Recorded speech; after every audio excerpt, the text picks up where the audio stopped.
Hadi. So today we are going to discuss about the states of the process.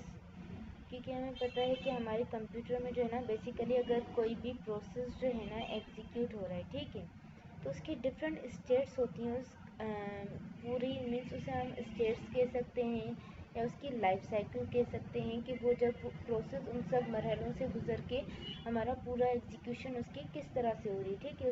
उसके लिए हमारे पास जो है ना डिफरेंट चीज़ें आ जाती हैं। जैसे हम लोग अगर बात करें कि हमारे कंप्यूटर में जो है ना ये प्रोसेस सारे बेसिकली जो है ना एग्जीक्यूट हो रहे हैं, ठीक है। तो ये हमारी जो स्टेट्स हैं ना, जिन्हें हम लाइफ साइकिल भी कह रहे हैं, ये हमारे कंप्यूटर के लिए नहीं होती, मीन्स के कर्नल को बताने के लिए नहीं होती कि हमारा प्रोसेस किस स्टेट में है, बल्कि ये स्टेट्स हमें बताने के लिए होती हैं, यूज़र को बताने के लिए। मीन्स कि हमारे लिए एक जस्ट मॉडल है, ताकि हमें जो है ना क्लियर हो जाए कि हमारा प्रोसेस जब एग्जीक्यूट होता है तो किन किन स्टेट से कितनी कितनी देर बाद गुजरता है और किस तरह से हमारी पूरी एग्जीक्यूशन होती है, ठीक है। तो हमारे पास यहाँ पर उसकी प्रोसेस की एग्जीक्यूशन की सारी स्टेट्स ये हैं, ठीक है। तो सबसे पहले हमारा आ जाता है न्यू हमारा मीन्स कि जब हमने कोई भी प्रोग्राम जो है ना बेसिकली क्रिएट किया है, ठीक है। क्रिएट किस वक्त कि अगर हमने फॉर सपोज C++ में कोई भी प्रोग्राम बनाया हुआ है, ठीक है। अब वो जब प्रोग्राम मैंने अभी जस्ट उसको मैंने ना टाइप किया हुआ है पूरा, पर उसको मैंने अभी रन नहीं किया, उसको मैंने जस्ट किसी भी हार्ड डिस्क ड्राइव पर, किसी भी ड्राइव में, डी ड्राइव में या ई ड्राइव में, किसी भी फोल्डर में जस्ट सेव किया है, ठीक है। तो उस वक्त वो क्या हो रहा है, हमारा किस स्टेट में है, न्यू स्टेट में है। मीन्स कि उस वक्त वो जस्ट हमारा क्रिएट हुआ है, हमने उसको अभी एग्जीक्यूट नहीं किया। या जैसे फॉर सपोज हमारे पास ये क्रोम है, ठीक है। तो अभी ये इस वक्त मेरे पास इंस्टॉल्ड है, मीन्स कि ये हमारा हार्ड डिस्क ड्राइव पे स्टोर्ड है, ठीक है। मीन्स कि ये क्रिएट किया हुआ है। तो ये किस स्टेट में हुआ, हमारा न्यू स्टेट में। जब हम उन प्रोसेस को जो कि हम लोग एग्जीक्यूट करना चाह रहे हैं, वो जब सारे प्रोसेस हमारे रेडी क्यू में आते हैं, ठीक है। जाहिर सी बात है वो प्रोसेस जो है बेसिकली सबसे पहले कहाँ पर लोड होते हैं, रैम में लोड होते हैं, उसके बाद ही एग्जीक्यूट होते हैं ना। जब वो रैम में लोड हो रहे हैं तो बेसिकली वो किस स्टेट में आ रहे हैं, हमारी रेडी स्टेट में आ रहे हैं। रेडी स्टेट में हमारी कौन सी चीज़ आ जाती है कि यहाँ पर जो है ना ये रैम में स्टोर है, ठीक है। सॉरी, रैम में जो है ना लोड किए गए हैं जब हमारे प्रोग्राम्स, उसको हम कहते हैं कि अब हमारा प्रोग्राम जो है ना रनिंग स्टेट में आ गया, ठीक है। सॉरी, रेडी स्टेट में आ गया। अब रेडी स्टेट में किस तरह से कि अगर जो है ना मैंने यहाँ पर फॉर सपोज ये गूगल क्रोम जो है ना मेरा हार्ड डिस्क स्टोरेज पे जो है ना ये क्रिएट किया गया है, ठीक है, सेव किया गया है। अगर मैं यहाँ पर इसे क्लिक करूँगी, मैंने जब इसे क्लिक किया तो ये क्या हुआ, पहले रैम में जो है ना हमारा लोड हुआ, ठीक है। जब वो रेडी स्टेट में आया तो हम इसे कहेंगे ये यहाँ पर रेडी स्टेट में आ गया। अब इन दोनों के बीच में हमारा होता है एक long term scheduler, LTS, long term scheduler. Long term scheduler हमारा वो होता है कि जो हमारा प्रोसेस को जो है ना क्रिएट से, मीन्स के जहाँ पर स्टोर्ड है हार्ड डिस्क ड्राइव से, वहाँ से उनको ले जाकर जो है ना रैम में लोड करे।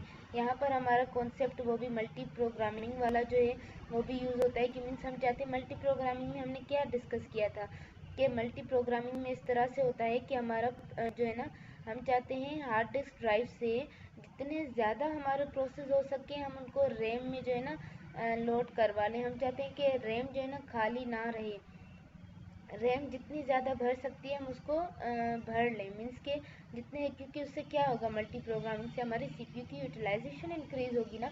तो अब जब यहाँ से जो है ना प्रोग्राम्स जो कि हार्ड डिस्क ड्राइव से जब मेन मेमोरी में लोड हो रहे हैं तो वो किसके थ्रू हो रहे हैं, लॉन्ग टर्म स्केजुलर के। लॉन्ग टर्म स्केजुलर के थ्रू हमारे प्रोग्राम्स यहाँ से हार्ड डिस्क ड्राइव से यहाँ पर रेडी क्यू में आते हैं, मीन्स के रैम में लोड होते हैं, ठीक है।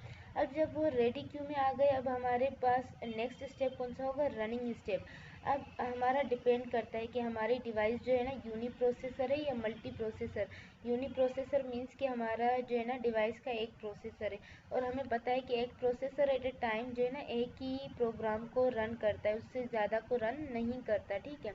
तो अगर हमारे पास यहाँ पर फॉर सपोज हम कर लेते हैं कि हमारे पास ऑक्टा कोर है, तो हम लोग क्या करेंगे, यहाँ से जो है ना कुछ प्रोसेस मीन्स ऑक्टा कोर है 8 प्रोसेस हैं, तो यहाँ से 8 प्रोसेस यहाँ पर ले जाए जाएंगे रनिंग स्टेट में।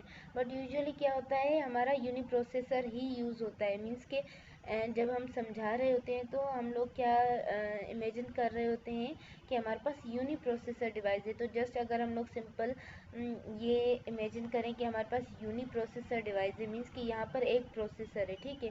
तो क्या होगा कि हमारा यहाँ से जो भी मेमोरी में, क्योंकि बहुत सारे प्रोसेस, फॉर सपोज यहाँ से 6 प्रोसेस जो है ना यहाँ पर रैम में लोड किए गए हैं, ठीक है।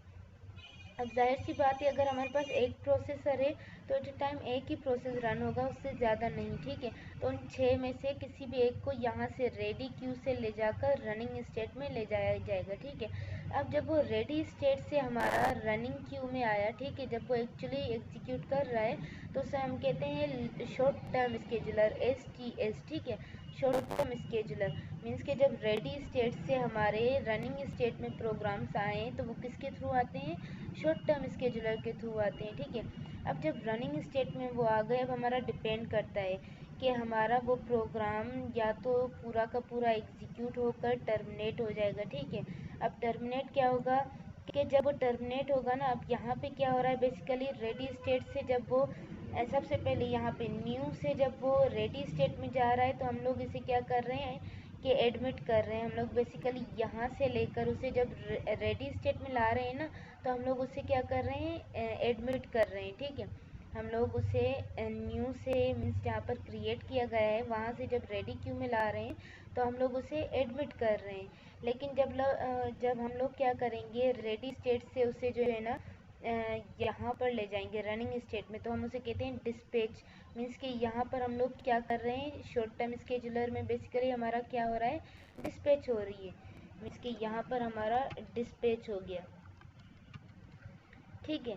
तो अब क्या हुआ कि हमारा न्यू से जब यहाँ पर रेडी स्टेट में हमारा कोई भी प्रोग्राम्स लोड हुए मेन मेमोरी में, तो वो हमारा लॉन्ग टर्म स्केजुलर के थ्रू हुआ, और हमने क्या कहा, हम लोग उनको एडमिट करवा रहे हैं, ठीक है। तो अब जब रेडी स्टेट से जहाँ पर जो है ना बहुत सारे प्रोसेस पड़े हुए हैं, हमारी रैम जो है ना फुल हो गई है, अब जब जो है ना हमारा यूनी प्रोसेसर है, अब एक प्रोसेस जो है ना हमारी रनिंग स्टेट में जाएगा। जब रनिंग स्टेट में हमारा जा रहा है, वो किसके थ्रू जा रहा है, शॉर्ट टर्म स्केजुलर के थ्रू जा रहा है। जब शॉर्ट टर्म स्केजुलर के थ्रू यहाँ जा रहा है, तो हम लोग बेसिकली कह रहे हैं कि हम लोग इन प्रोसेस को यहाँ से रनिंग स्टेट में डिस्पैच कर रहे हैं, मीन्स यहाँ से उठाकर रनिंग स्टेट में कर रहे हैं। अब रनिंग स्टेट में डिपेंड करता है कि अब वो पूरा का पूरा रन होके क्या करेगा, टर्मिनेट हो जाएगा। जब टर्मिनेट हो जाएगा तो यहाँ पर हम कहते हैं, जब वो हमारा टर्मिनेट हो गया तो हम लोग बेसिकली वहाँ पर उसे क्या कर रहे हैं, डी एलोकेट कर रहे हैं। डी एलोकेट में क्या होता है, जाहिर सी बात है, जब हमारा प्रोसेस यहाँ पर रेडी क्यू में आया था तो हमने उसको कुछ जगह दी थी, मीन्स के रैम में उसको कोई जगह मिली थी, उसको कोई रिसोर्सेज मिली थी, हार्डवेयर की रिसोर्सेज, मेमोरी की रिसोर्सेज या सीपीयू की रिसोर्सेज। अब जब वो प्रोसेस पूरा का पूरा जो है ना रन हो गया, उसके बाद टर्मिनेट हो गया है, तो वो उससे सारी की सारी रिसोर्सेज ले ली जाएंगी, ठीक है। मीन्स के उसको डी एलोकेट किया जाएगा। अब इस कंडीशन के अलावा हमारे पास दूसरी कंडीशन क्या आ सकती है कि अगर जब हमारा प्रोग्राम बेसिकली यहाँ पे रन कर रहा है, ठीक है, हमारा प्रोग्राम यहाँ पर रन कर रहा है, तो उसमें दूसरी कंडीशंस भी आ सकती हैं, ठीक है। वो वेटिंग क्यू में भी जा सकता है। अब वेटिंग क्यू में क्यों जाएगा, उसके लिए हमारे पास दो रीज़न्स हैं। एक तो ये कि हमारा जो है ना टाइम क्वांटम होता है, जो कि हमने लास्ट वीडियो में डिस्कस किया था। टाइम क्वांटम क्या होता है कि जो है ना अगर सीपीयू हमारा टाइम क्वांटम उसका 2 सेकेंड्स है, अब 2 सेकेंड्स होगा तो क्या, जितने भी सारे प्रोसेस यहाँ पर पड़े हैं वो हर एक प्रोसेस को जस्ट 2 सेकेंड्स के लिए एग्जीक्यूट करेगा, उससे ज़्यादा नहीं, ठीक है। अब जाहिर सी बात है, अगर हमारा प्रोसेस यहाँ पर एग्जीक्यूशन के लिए आया है, उसके 2 सेकेंड्स तो पूरे हो गए हैं, लेकिन वो अभी तक उसको और भी एग्जीक्यूट होना था, वो अभी कंप्लीट नहीं हुआ, उसका टाइम क्वांटम ख़त्म हो गया है। तो वो क्या करेगा, सीपीयू उसको भेज देगा कहाँ पर, वेटिंग क्यू में, ठीक है। एक तो हमारा ये रीज़न हो सकता है कि उसका टाइम क्वांटम ख़त्म हो गया है, ठीक है। या तो दूसरा रीज़न ये हो सकता है कि हमारे पास कोई ऐसा प्रोसेस आ गया है रेडी क्यू में जो कि इस वक्त एग्जीक्यूट होना चाहता है, ठीक है। वो एग्जीक्यूट होना चाहता है मीन्स कि वो हाई प्रायोरिटी, हमारे पास कुछ जो है ना प्रोसेस अक्सर ऐसे आते हैं जो कि वीवीआईपी हाई प्रायोरिटी होते हैं, मीन्स के उनका एग्जीक्यूट होना उस वक्त ज़रूरी होता है, ठीक है। अब जाहिर सी बात है, अगर ऐसा कोई प्रोग्राम आ गया है तो इस प्रोसेस को पहले निकालना पड़ेगा, ठीक है। जाहिर सी बात है, एक सीपीयू एट अ टाइम एक ही जो है ना प्रोसेस को रन करेगा। जब उसने हाई प्रायोरिटी वाले प्रोसेस को अपने पास लेगा तो फिर इसको जो है ना निकालेगा अपने पास से। जब वो उसको निकालेगा तो यहाँ पर